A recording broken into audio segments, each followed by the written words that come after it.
Had a washer problem tonight. Here's my model number. It's basically a Whirlpool Duet older version.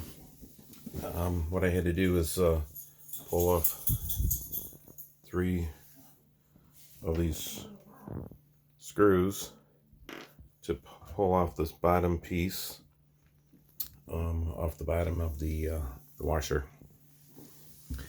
After doing that, I had this screw-in filter. So basically, I unscrewed the filter.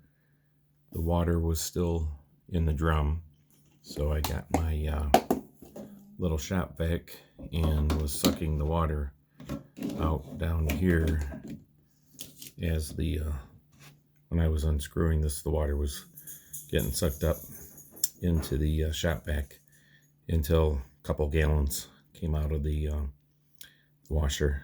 After all that was completely emptied, I was able to unscrew the filter, and basically when you unscrew this, you can see there's like a tray that catches items. In my case, I had it looks like an old pen. This looks like a foam piece that came out of a bra, and some other lint and garbage. So that was totally causing the drainage to shut down. So after taking that out, cleaning up my drain catcher, I'm going to put it back together, and this unit will be fixed. This is the second time this has happened, probably in a couple years, so I thought I'd make a video. Thanks.